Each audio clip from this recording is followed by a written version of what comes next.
हरी शर्मा राधिकाजी જે અમારા પ્રવક્તા છે તે પણ આપની સાથે વાત કરશે। और मंच में मेरे साथ जो मेरे कांग्रेस के वरिष्ठ नेतागण बैठे हैं, सबको भी नमस्कार। मैं 1 मिनट में सिर्फ पहले इस बात का उल्लेख करना चाहता हूं कि मैं आया क्यों यहाँ। हम लोग दिल्ली में हैं, दिल्ली में वहाँ की सरकार का काम देखते हैं, बड़े रुचि से देखते हैं। मैं वहाँ राजनीति भी की है, वहाँ की हकीकत भी जानता हूँ और बार बार हम लोगों को दिल्ली में एक दिल्ली मॉडल, केजरीवाल मॉडल की बहुत बात पता चलती और हम कम से कम आपस में हंसते थे कि ये क्या ऐसी चीज बेची जा रही है जो कम से कम दिल्ली में नहीं दिखती है। और इसलिए मैंने जब अपने गुजरात के नेताओं से, मित्रों से बात की तो उनका नहीं, अगर आपके पास हो तो एक बार दिल्ली आकर भी आप, मतलब गुजरात आकर भी आप इसकी बात करें। तो बहुत लंबा तो नहीं, संक्षेप में मैं चाहता हूं कि थोड़ा बहुत शिक्षा पर उन्होंने क्या काम किया, स्वास्थ्य में क्या काम किया और जो ये एम्प्लॉयमेंट की बात करते हैं उसमें बस कुछ तथ्य और कुछ कहानियां दिल्ली की मैं आपके सामने रखना चाहता हूं। सबसे पहले जिस बात की विशेष बात केजरीवाल करते हैं वो शिक्षा है और शिक्षा की मैं इसलिए बात करना चाहता हूं क्योंकि जो कुछ काम उन्होंने किया है पिछले 7 या 8 साल में वो साधारण विकास से भी कम है। और इसके मैं तथ्यों के साथ आपको कथा बताता हूं। दिल्ली में जब कांग्रेस की सरकार 1998 में आई थी तो हमारे यहाँ 64% बच्चे 12वीं में पास हुआ करते थे। ये 2014 तक बढ़कर 89% पहुंच गए, मतलब समझ लीजिए आप 15 साल में करीबन 25-26% के करीब रिजल्ट बढ़ा। और वही अगर रिजल्ट बढ़ता चला जाता, कोई भी सरकार आती तो 6-7% तो बढ़ना ही था। आज 96% है। तो इसमें मॉडल क्या है मुझे नहीं समझ में आता। 12वीं में देखिए, अंततः स्कूल में तो हम बच्चे रिजल्ट के लिए भेजते हैं।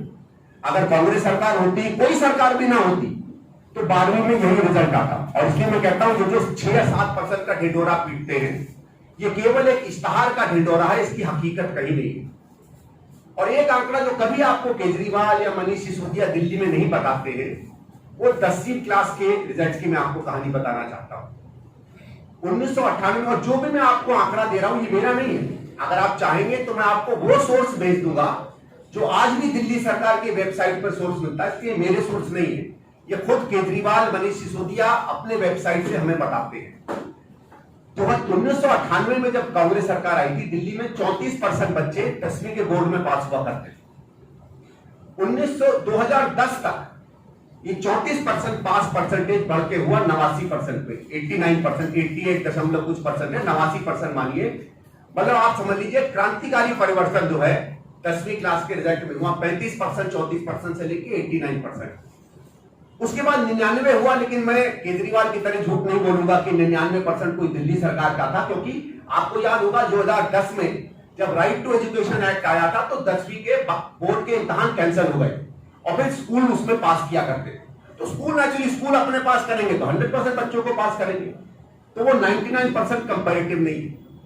फिर आज से 3 या 4 साल पहले आपको याद होगा भारत सरकार ने कहा कि नहीं, 10वीं में बोर्ड के इम्तिहान दोबारा होते हैं।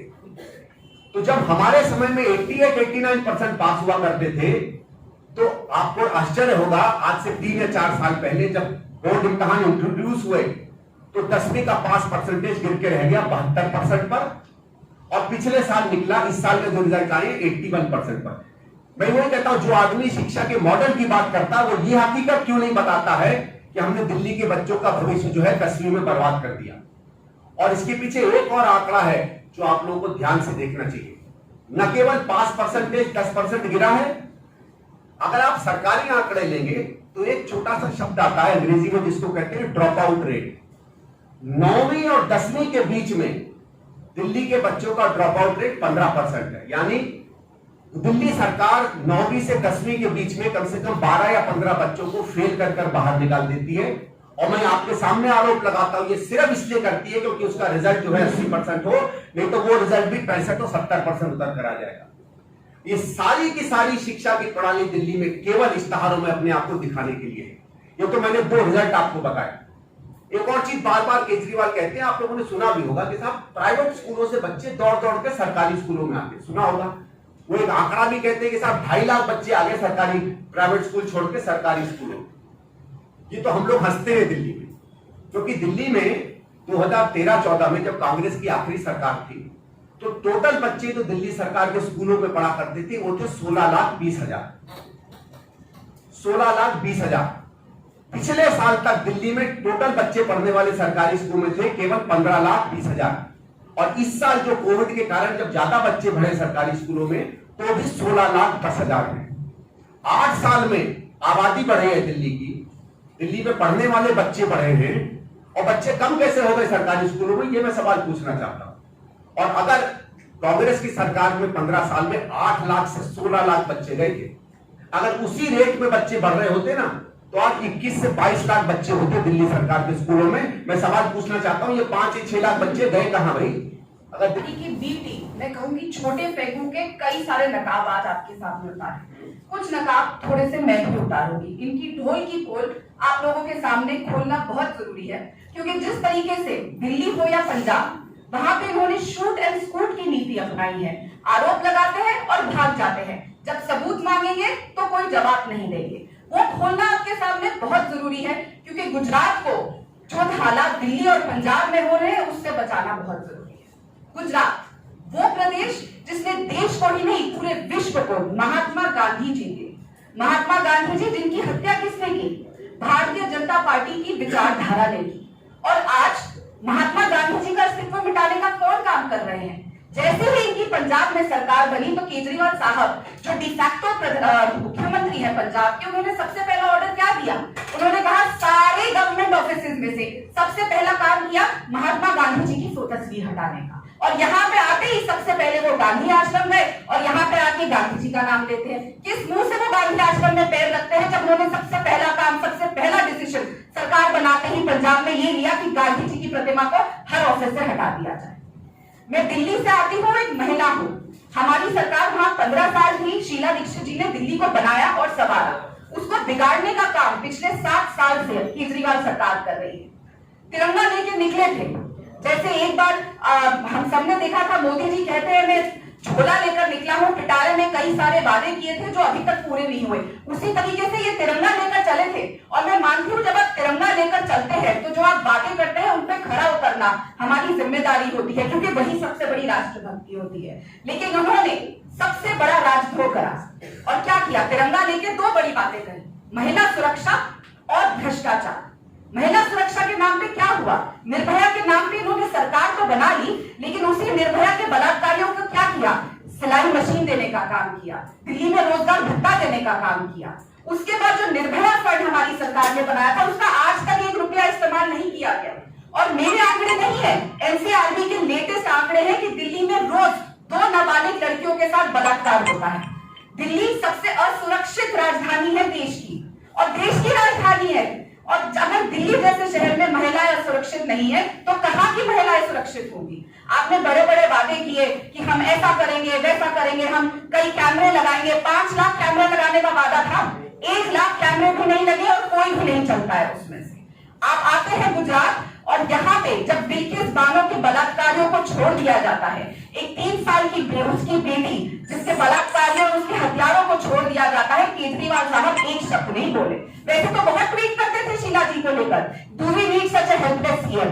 क्या इस देश को ऐसे हेल्पलेस आदमी की जरूरत है? जब उनसे पूछा जाता है दिल्ली में इतने बलात्कार क्यों होते हैं, तो वो कहते हैं अरे मैं क्या करूं जी, पुलिस तो मेरे हाथों में है ही नहीं। हर चीज का इन्होंने मजाक बना के रख दिया है।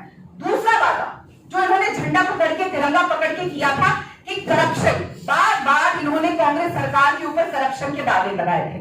क्या हुआ?